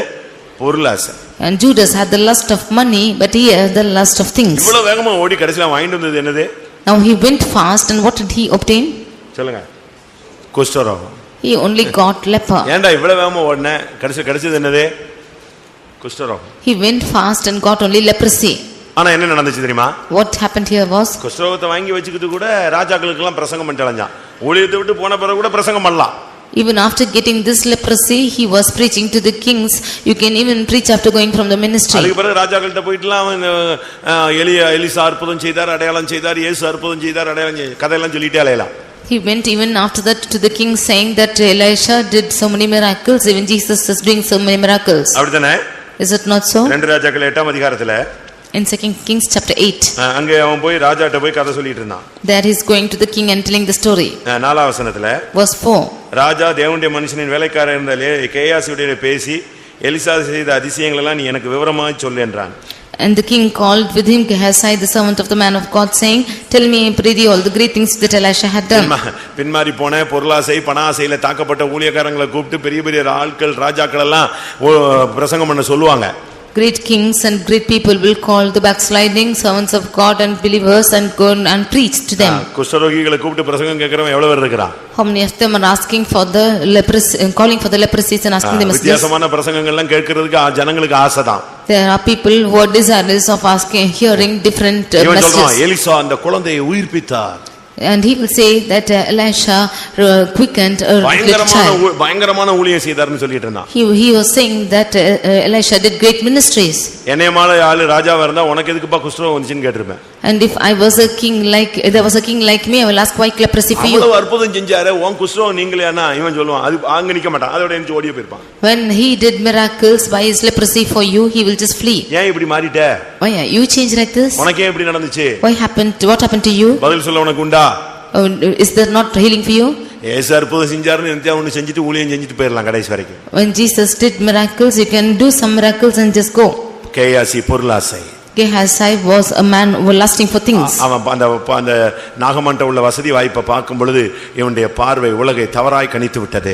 Looking at the facility of Naaman, his sight of was different in the world. இப்ப மரமும் இல்ல, வல்லமையும் இல்ல, ஒண்ணும் இல்ல, குஷ்டரோகியா தான் வாழ்க்கை முடிந்தது. Now he has no power or talents or any gifts. His end was leprosy. எனக்கு என்னன்னா இந்த தண்டிக்கப்பட்டவங்க எல்லாம் மன்னிப்பு கேட்காத ஆளுங்க. One thing is, all those who are punished never ask for forgiveness. யாரெல்லாம் பைபிள்ல தண்டிக்கப்பட்டாங்களோ ஒருத்தன் கூட என்ன செஞ்சது கிடையாது, மன்னிப்பே கேட்க மாட்டான். All those who were punished in the word of God did not ask for forgiveness at all. ஆதாம் மன்னிப்பு கேட்டானா? Adam did not ask. ஏவாள் மன்னிப்பு கேட்டாளா? Did Eve ask? மிரியாம் மன்னிப்பு கேட்டாளா? Did Miriam ask? யூதாஸ் மன்னிப்பு கேட்டானா? Did Judas ask? கேயாசி மன்னிப்பு கேட்டானா? Did Gehazi ask? குஷ்டரோகியா கூட இருந்துக்குவானுங்களே தவிர தாழ்ந்து கீழே வந்து மன்னிப்பு கேட்கிற அந்த ஸ்பிரிட்டே கிடையாது. He will either be as the leper, he will never have the spirit to humble himself and ask for நீ forgiveness. எங்கே இருந்து வந்தாய்? Where have you come from? நான் எங்கும் போகவில்லை. I did not go anywhere. என் மனம் உன்னோடு கூட வரவில்லையா? Did not my mind come with you? பணம் வாங்குறதுக்கு இதுதான் காலமா? Is this the time for you get money? இதெல்லாம் கேட்ட பிறகு உடனே என்ன செஞ்சிருக்கணும்? When he had asked like this, what should he have done? கால்ல விழுந்துற வேண்டாம், ஐயா மன்னிச்சிருங்க, தப்பு பண்ணிட்டேன் அப்படின்னு கேட்டிருக்கணும். அவன் சொல்றான், நீ குஷ்டரோகியாய் இருப்பாய், குஷ்டரோகியாய் போவாய், என்னெல்லாமோ சொல்லி சாபம் போட்டு அனுப்புறான். அவன் சமூகத்தை விட்டு போனான்னு தான் அந்த வசனம் சொல்லுதே தவிர மன்னிப்பு கேட்டான்னு நிச்சய மாட்டேங்குது, சொல்ல மாட்டேங்குது. When he was telling all these things and cursing him that he will go as a leprosy and he shall cleave unto him, he did not repent for it, but he went out from the presence as a leper. அவனுடைய காரணம் சொல்றேன். The reason for this is, எப்போ உன்னுடைய பார்வை மாறிச்சோ மன்னிப்பு உனக்குள்ள மன்னிப்பின் ஆவி கேட்கிற ஆவியே வராது. whenever your sight is different, you will never have the spirit to ask for forgiveness. உலகத்தை நீ பரலோகம் போல, உலகத்தை நீ என்னவோ கிடைக்காதது கிடைச்சது போல நீ நினைச்சிட்டீனாலே உனக்கு இந்த மன்னிப்பின் அந்த புனித தன்மையே வராது, மன்னிப்பு கேட்கணுங்கிற ஸ்பிரிட்டே வராது. Whenever you think that the world is something great and you have achieved something from the world, the spirit of forgiveness will never come into you. நான் தான் சொன்னேன், சொரணையே உண்டாகாது. You will never have feelings. மனஸ்தாபமே வராது. You will never have convictions. மனம் திரும்புதலே வராது. You will never have repentance. ஐயோ நம்ம இப்படி பேசிட்டோமே, இப்படி நடந்துட்டோமே, ஒருத்தன் துக்கப்பட்டிருப்பானே, ஒருத்தன் வேதனைப்பட்டிருப்பானே, இத இங்க சொரணையே இல்லையே, திருப்பி போய் எங்க போய் மன்னிப்பு கேட்கும்? You have no feelings at all because you have spoken like this and the others have been hurted by you. You have no feelings and where will you ask for forgiveness? ஒன்று Lot. First thing is Lot. அவன் சோதோமை தவறான விதத்திலே பார்த்து விழுந்து போனவன். He looked at Sodom in a different view and he fell. Issachar நாடு வசதி உள்ளது என்று சொல்லி வாழ்க்கையில கப்பம் கட்டி விழுந்து போனவன். Issachar looking at the land that it was pleasant and paying tribute, he fell. Ruban, காத், மனாசேயின் பாதி இவர்கள் ஆடு மாடுக்காக தங்களுடைய கானானை விட்டுவிட்டவர்கள். Reuben, Gad and Manasseh and half tribe of Manasseh left the land of Canaan for their cattle. தேமா ஒரு நல்ல ஊழியன், ஜெயிலெல்லாம் கிடந்தான். ஆனால் இப்பிரபஞ்சத்தின் ஆசை அவனை இந்த ஐக்கியத்தை விட்டே வெளியே தள்ளிவிட்டு விட்டது. Demas was a good servant of God who was in the prison also, but because of the pleasant things of this world, he lost the fellowship of saints. இயேசுவோடு 3 வருஷம் ஊழியத்திலே அருமையான பயிற்சி எடுத்தும் ஒருவன் தன்னுடைய தரிசனத்தை பணத்தின் மேல வைத்த பொழுது அவன் விழுந்து போனான். One who was having this ministry for 3.5 years with Jesus, having the lust of money or covetousness, he lost from his life. 3 மடங்கு ஆவியின் வல்லமையோடு ஊழியத்தை தொடங்க வேண்டிய ஒரு மனிதன் பொருளாசையினால் குஷ்டரோகியாக மாறி தன்னுடைய தரிசனத்தின் தன்மை கெட்டு போனதினால் ஊழியத்தின் மேன்மையை இழந்து போனான். One who has to do the ministry with 3-fold power and gifts, he lost the ministry and he lost his life and went out as a leper because of the lust of things. நான் இப்ப அடுத்து கிறிஸ்துவுக்காக உலகத்தை குப்பையாக பார்த்த இல்லாவிட்டால் மேன்மையான காரியங்களை விட்டவர்களை நான் 3 பேரை சொல்றேன். Nextly I would like to say கிறிஸ்துவையும் சேர்த்து சொல்லுகிறேன். Nextly I would like to say 3 of them who have left the great things of this world as dust, including Christ. பழைய ஏற்பாட்டில் மோசே, In the Old Testament Moses, புதிய ஏற்பாட்டில் Pavul, in New Testament Paul, இந்த 2 பேருக்கு நடுவுல இயேசு. and between them is Jesus. நான் இந்த 3 பேரை உங்களுக்கு சொல்றேன். I would like to say 3 of them. எபிரேயர் 11ஆம் அதிகாரம் In Hebrews chapter 11, 24, 25, 26 பார்க்கும் பொழுது verse 24, 25 and 26. இந்த உலக ஆடம்பரத்தை அப்படியே வெறுத்து ஒதுக்கி தூக்கி எறிஞ்சதான மோசேயை படிக்கலாம். We see of Moses who cast away the fashions of this world. விசுவாசத்தினாலே மோசே தான் பெரியவனான போது பார்வோனுடைய குமாரத்தின் மகன் என்னப்பட்டதை வெறுத்து அநித்தியமான பாவ சந்தோஷங்களை அனுபவிப்பதை பார்க்கிலும் தேவனுடைய ஜனங்களோட துன்பத்தை அனுபவிப்பதையே தெரிந்து கொண்டு இனி வரும் பலன் மேல் நோக்கமாயிருந்து எகிப்திலுள்ள பொக்கிஷங்களிலும் கிறிஸ்துவின் நிமித்தம் வரும் நிந்தையை அதிக பாக்கியம் என்று எண்ணினான். பாருங்க மோசேனுடைய தரிசனம் எப்படி மாறிச்சு பாத்தீங்களா? See how the vision of Moses was changed too. அவனுக்கு பார்வோனுடைய குமாரத்தின் மகன்கிற ஒரு பெரிய ஸ்தானம் கிடைத்திருந்தது. He had the great position of calling the son of Pharaoh's daughter. ஆனா ஆண்டவர் அவனை கூப்பிட்ட பிறகு அவனுடைய தரிசனம் மாறி போய்விட்டது. But when the Lord called him, his vision changed. மோசேயெல்லாம் நம்ம சில இடத்துல பிரசங்கத்துல மோசே பரலோகம் போல கானான் போல அப்படி இப்படிலாம் நம்ம சொல்லிடுவோம், ரொம்ப சிம்பிளா சொல்லிடலாம். ஆனா மோசே மாதிரி வாழ முடியுமா? We can say simply in our messages that Moses did not go to Canaan or to heaven. அவன் இருந்த போஸ்டிங்கே ரொம்ப top post. He had the topmost posting. அடுத்த பார்வோன் யார்தான்? The next Pharaoh was, உலக சரித்திரத்தை படிச்சு பாத்தீங்கன்னா அடுத்த பார்வோன் யார்தான்? The next Pharaoh was Moses. ஏன்னா பார்வோனுடைய மகன் ராமசேஸை விட இவன் தான் பவர்ஃபுல் ஆளா இருந்தான். Because he was having power in that kingdom was Moses. பார்வோனுடைய மகன் ராமசேஸை விட இவன் தான் பவர்ஃபுல் ஆளு. He was more powerful than the son of Pharaoh who is Ramses. அவ்வளவு பவர்ஃபுல்லா இருந்துட்டு இருந்தான். அடுத்து இவன் தான் அந்த டோட்டல் எகிப்து இவன் கண்ட்ரோல்ல வர்ற நேரத்துல தான் இவனுக்கு தரிசனம், ஆண்டவர் நம்ம இதுக்காக வந்தவர் அல்லங்கிற ஒரு தரிசனம் கிடைத்தது. When the whole land of Egypt was to come under his control, he had the vision as to what he see and what the Lord has called him for. அந்த விசுவாசம் அவனுக்குள்ள வந்தபோது, when that faith entered into அந்த him, பார்வோனுடைய குமாரத்தின் மகன்கிற பேரையே தூக்கி எறிஞ்சிட்டான். வேண்டாம், எனக்கு வேண்டாம். he refused to be called the son of Pharaoh's daughter. அநித்தியமான பாவ சந்தோஷங்களை அனுபவிப்பதை பார்க்கிலும் என் ஜனத்தோடு சேர்ந்து நான் வேதனை அனுபவிக்கிறேன்னு சொன்னான். Choosing rather to suffer affliction with the people of God than to enjoy the pleasures of sin for a season. இனிவரும் பலன் மேல் நோக்கமாய் மாறினான். He became respect of the recompense of the reward. எகிப்தில் உள்ள பொக்கிஷங்களிலும் தேவன் நிமித்தம் ஒரு நிந்தையை பாக்கியம் என்று எண்ணினான். He esteemed the reproach of Christ and greater riches than the treasures in பாருங்க, Egypt. அவனுடைய தரிசனம் என்ன, லோத்தின் தரிசனம் என்ன? How was the vision of him and how was the vision of Lot? லோத்துக்குலாம் இப்படி சான்ஸ் கிடைச்சதுன்னா போய் அட்டை மாதிரி ஒட்டிக்குவான். Had Lot had such a chance, he would have gone and clung to it. நம்ம விசுவாசிகள் ஊழியக்காரங்க கூட ஒரு சிலர்லாம் டக்குன்னு மாறதுக்கு காரணம் என்னன்னா, சான்ஸ் கிடைக்காம உட்கார்ந்துட்டு இருக்காங்க. People or believers to change suddenly is because they have no chance. Chance கிடைச்சது வசதி வாய்ப்புனா பெந்தேகோஸ்து கிறிஸ்து ஊழியெல்லாம் தூக்கி போட்டு ஓடியே போயிடுவான். If they have a chance or such facilities, immediately they will leave Pentecost and the Christian life. நான் அப்படி போனவனையும் பார்த்திருக்கேன். I have seen such people who have gone. அப்படி போய் செத்து போனவனையும் பார்த்திருக்கேன். அவன் அடக்கத்துக்கு நான் போயிருக்கேன். I have seen people who have died like this and also have gone for the funeral too. நான் சொல்லிருப்பேன், அடிக்கடி எல்லா ஊர்லயும் சொல்லுவேன், அப்பமா கொஞ்சம் இந்த வசதி வாய்ப்பு வர்றவனுக்கு கொஞ்சமாவது புத்தியில தட்டுமான்னு சொல்லு. Often I used to say in all the places as to how and they would seek the facilities. ஃபெய்தம்ல பை போட்டுட்டு இருந்த ஒரு பையன், He who was spreading mats in the church, electrical வேலை எல்லாம் செஞ்சிட்டு இருந்த பையன், he who was doing the electrical work in the church, ஒரு சான்ஸ் கிடைச்சு ஃபாரின் போனான். when he got a chance, he went to foreign. அவனுக்கு எப்படியோ நல்ல வேலை கிடைச்சு நல்ல ஆளாயிட்டான். Somehow he got a good job.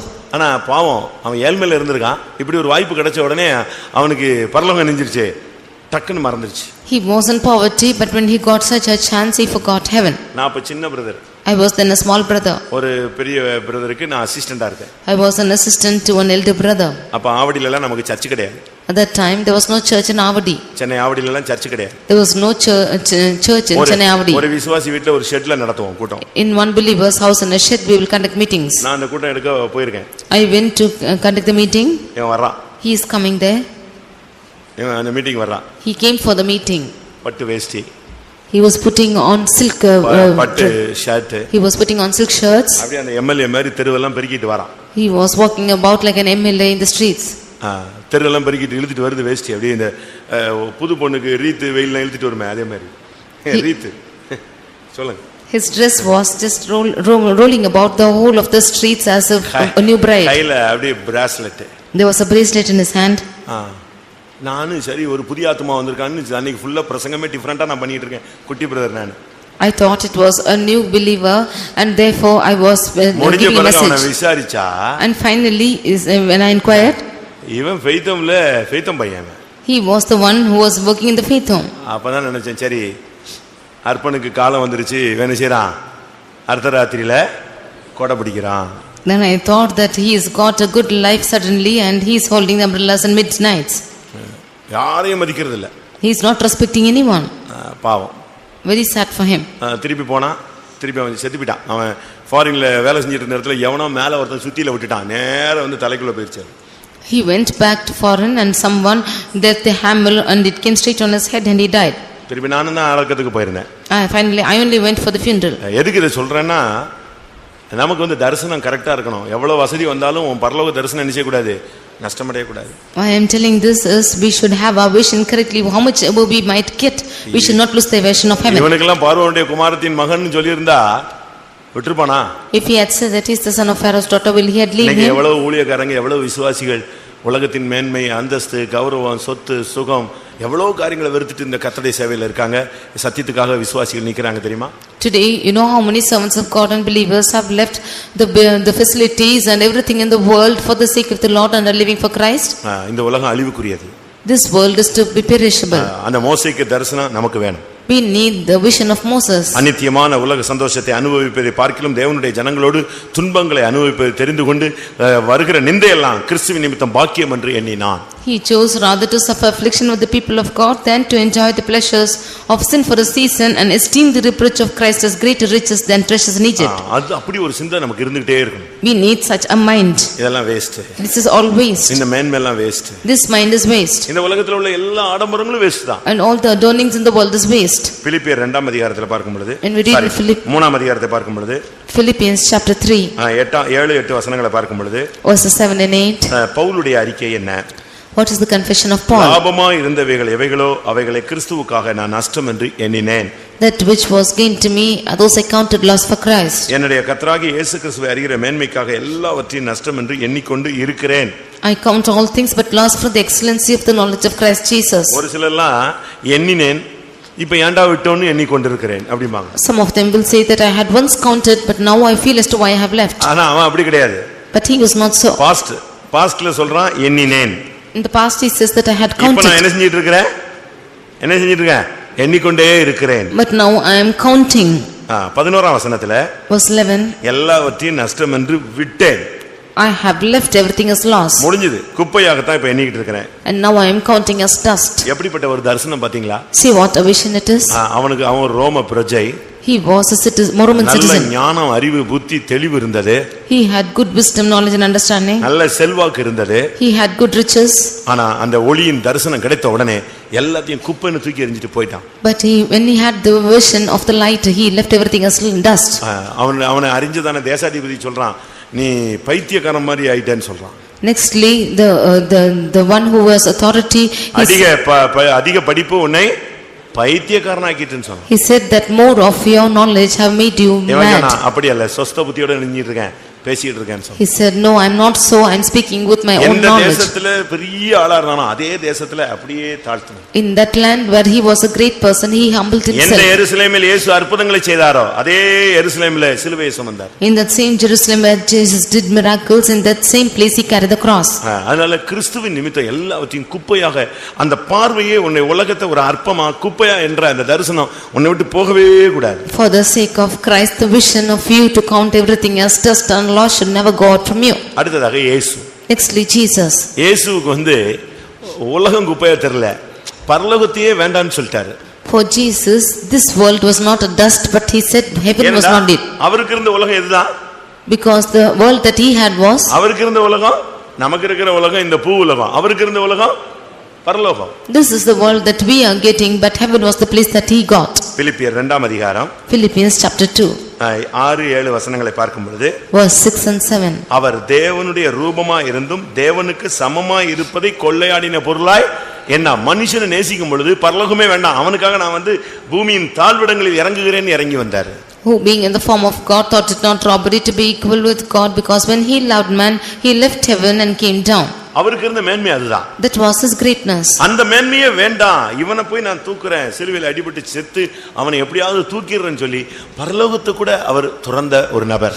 He said that I do not want heaven, I will go and lift up this person and human beings on earth, and he left heaven for this. அவன் அநித்தியமான உலக பொருளை வேண்டான்னு சொன்னான். பவுல் எல்லாத்தையும் குப்பைன்னு சொன்னாரு. இவர் சொல்றாரு, எனக்கு பரலோகமே வேண்டாம், என் ஜனம் பரலோகம் வந்தா போதுங்கிறார். அது எவ்வளவு பெரிய தியாகம்னு பாருங்க. He said that he does not want the treasures of this world, and when Paul said that he is counting everything as dust, when he said, and Jesus is saying that he will leave even heaven for us. நீயும் நானும் உலகை எப்படி காண்கிறோம்? How are you and I seeing the world? நமக்கு இந்த உலகம் எப்படி தெரியுது? How is the world seeming to us? உலகம் எப்படி தெரியுது? How is this world seeming to us? Sodom எப்படி தெரியுது? How is Sodom looking to us? சொல்லுங்க, லோத்தா இருந்தா பதில் சொல்லுங்கள். If you are Lot, you reply. Lodha இருந்தா அவன் சொல்லுவான், இது ரொம்ப நல்லா இருக்கு, ஏதேனெல்லாம் தோத்து போச்சுங்க அப்படிமா. If it is Lot, he will say it is also beautiful, Eden will also be failed in it. சோதோமை ஏதேனாய் பார்க்கிறாயா? Are you looking at Sodom as Eden? உலகத்தை ஏதேனாய் போல பார்க்கிறாயா? Are you looking at the world as Eden? அனுபவிக்கணும்னு ஆசைப்படுறியா? Do you desire to enjoy it? எண்ணங்கள் அப்படிப்பட்ட ஒரு போராட்டம் உண்டாகுதா? Do you have a struggle like this in your mind? எந்த பாதையில நடத்தினாலும் வசதியை மட்டும் தேடாத. On any path you are led, do not seek for facilities. அதுல எங்கயாவது ஒரு வசதியான ஒரு இடம் பாருங்க. Look for a pleasant place somewhere. நம்ம ஆளுங்க எல்லாரும் வசதி தான் எதிர்பார்க்கிறோம், ஆனா பரலோகத்தை எதிர்பார்க்கிறது இல்ல. Our people are seeking for more facilities and not heaven. Issachar வசதியை எதிர்பார்ப்பான், ஆனா சம்பாதிச்சு வட்டி கட்டிட்டே இருப்பான். Issachar expected for more of facilities, but earning he will pay tribute. அப்படிதானே? This is not அவன் so. கப்பம் கட்டிட்டே இருந்தான். இன்னைக்கு நம்ம ஆளுங்க பாருங்க, வசதி வேணும், எனக்கு வீடு வேணும், கார் வேணும், எனக்கு அது வேணும், எது வேணும் எல்லாத்தையும் வாங்கி வச்சுட்டு இப்ப சம்பாதிச்சுக்க எல்லாம் சேர்த்து வட்டி வட்டி வட்டி வட்டி கட்டிக்கிட்டே இருக்கான். Issachar was paying tribute. Even our people are getting their houses and car and all the facilities, and finally they are paying their debts for it. ஆமா, சொந்த வீடு வேணும்னா வட்டி கட்டி பணமும் கட்டணும், அசலும் கட்டணும், எதையும் கட்டணும், கப்பமும் கட்டணும்.